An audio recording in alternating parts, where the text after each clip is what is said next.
Perhaps it was her mother's curse in 1917 when she married a man that her family didn't approve of. Maybe it was all the abuse that she suffered as a child, or just maybe it may have been the need to protect her son, who she loved more than anything in this world. I don't know what the reason was, but despite being loved and well respected in her community, something just was not right with Leonarda. Welcome back to another episode of Strange Bar and Grill. I'm your host, JP. Today we're serving up another interesting, strange true crime story. If you like strange true crime stories with a twist, then this is the channel for you, so make sure to tip that like button and join the SBG family by subscribing and hitting that notification button. And remember, you can always custom order something in the comment section.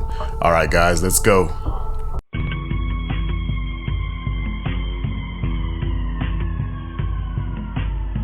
Leonarda CianCiulli, born on April 18th, 1894, hailed from Montello, Avellino.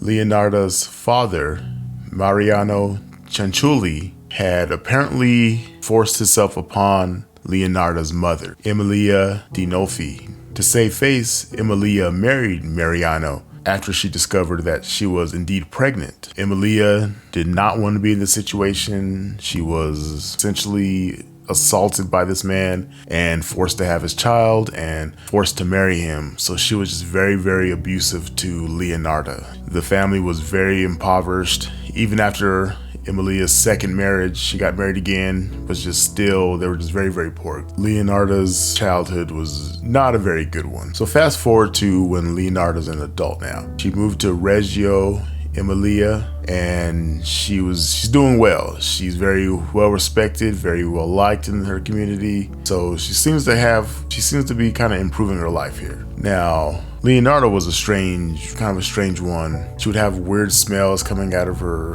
house from time to time, but they never lasted too long. Her neighbors knew she was just very, very superstitious, but they kind of just told one another that this is due to her very, very tragic upbringing. And as an adult, she had already made 2 self-delete attempts at the time. Then she married the older Raphael Pensardi in 1917. He was not one of the wealthy men that her parents had selected for her. And it would go to show that later on, Leonarda would explain that in doing this, her mother actually put a curse on her. And then 4 years later, the couple moved to southern Italy. Both found work, but Leonarda actually went to prison for fraud. So this is her first crime that she ever committed. Went to jail for fraud. Then upon her release, they moved twice more. Then they finally settled in the town of Correggio in the province of Reggio Emilia. And here, that's where Leonarda opened her popular soap shop. She also told fortunes and hypnotized her clients, claiming to have special powers to make her dreams come true.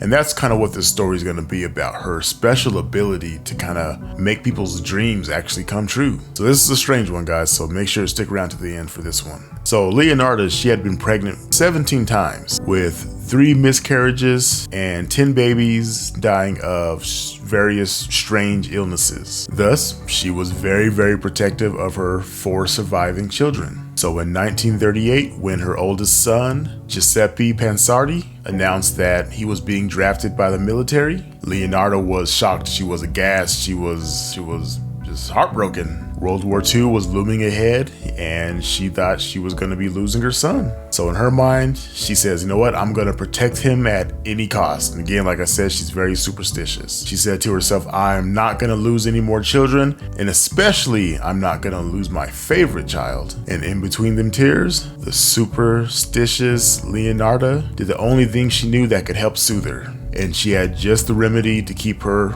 precious boy safe. So she baked her special good luck tea cakes to eat with Giuseppe and to send him off to the military. She mixed flour, sugar, chocolate, eggs, milk, as well as a bit of margarine. Kneading all the ingredients together, she made so many crunchy, delicious, special tea cakes that her and Giuseppe just could not eat all of them by themselves. So she would serve them to the women that would come and visit her for her magical special services. The cooking helped soothe her so much that she decided to even make some chocolates, some special chocolates, and she would share them with the children in the neighborhood as well as some of her neighbors. But these treats would change the town forever. The whole neighborhood absolutely loved it. The whole town just really adored Leonarda. And as I mentioned briefly before, Leonarda was said to have special powers, as she could make people's dreams come true. So let's look into that a little bit here. So one such person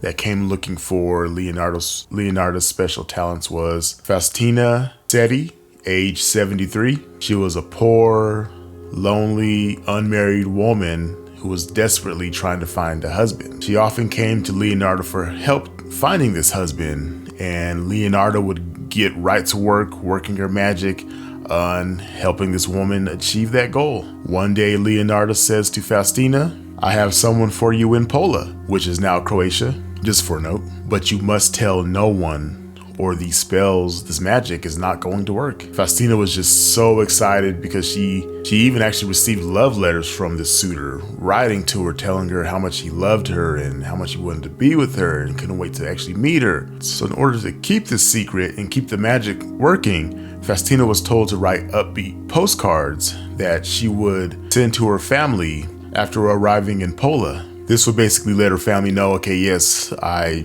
went to meet this man, and that's why you haven't seen me in a while, because I'm out living my dream. You have to follow these strict rules in order for this magic to work. So, in excited, Faustina packed her bags, she dyed her hair, and then visited Leonarda for the final preparations. Leonarda offered wine to celebrate with her neighbor. They drank to her new life and just had a nice little small party just between the two, just to celebrate her new life, her dream life that's to come. And the next day, Faustina was off to live this beautiful, wonderful life. She moved to Pola. She did everything Leonarda told her.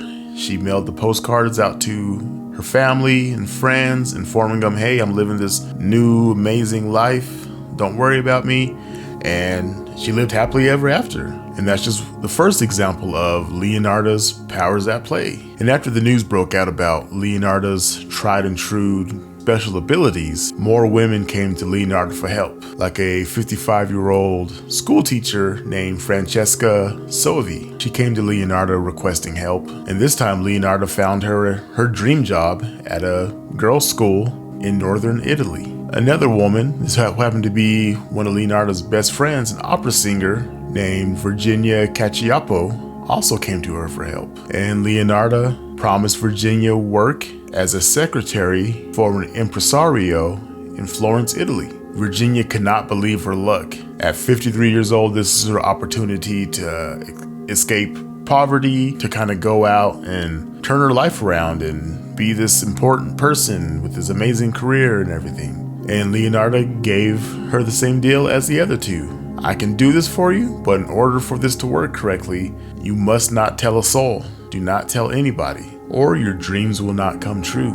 But Virginia could not keep her mouth shut, and she told all of her family and friends, so everyone was well aware that Virginia went to see Leonarda and that she was prepared to embark on this amazing adventure and this amazing new chapter of her life. And on September 30th, 1940, Virginia went to go see Leonarda to make those final preparations. Virginia expressed her gratitude and wanted to celebrate, so again, they drank some more wine and they just celebrated and had a nice time.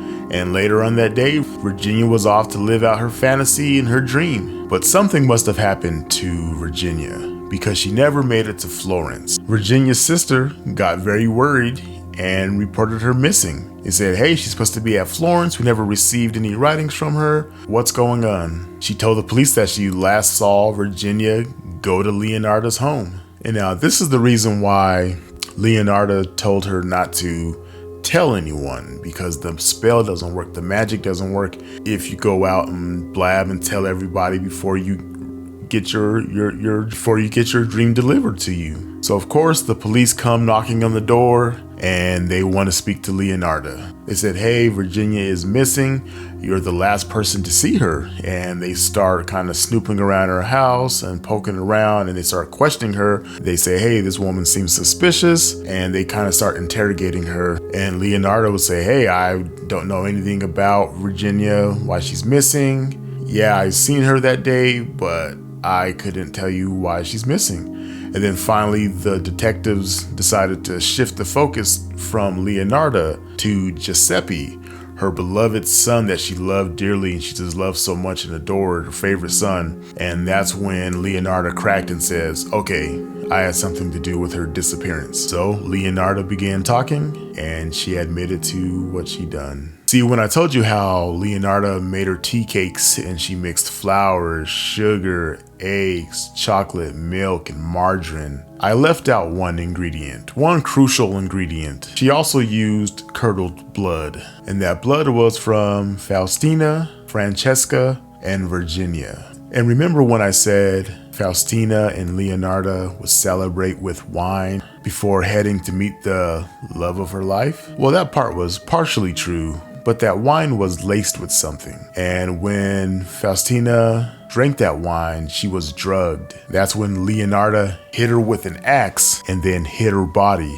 And then Leonarda proceeded to chop Faustina into 9 parts. And then she used a basin to collect her blood. She then let the blood curdle and then dried the blood out in the oven before grinding the curdled blood into a powder before mixing it in with the ingredients for her lucky special tea cakes and chocolates. Then after draining the blood from Faustina's body, she then placed her parts into a huge pot, a huge vat, and then added 7 kilos of caustic soda, which is what she had bought to make her soap, and then stirred the whole mixture until all the parts dissolved in a thick, dark, disgusting mush that she poured into several buckets and emptied in a nearby septic tank. And you might be asking, why would she do this? Like, clearly she's insane, right? Like, clearly she's mad, and absolutely she's fucking insane. But again, like I keep saying, Leonarda was very, very superstitious. She believed that a human sacrifice would save Giuseppe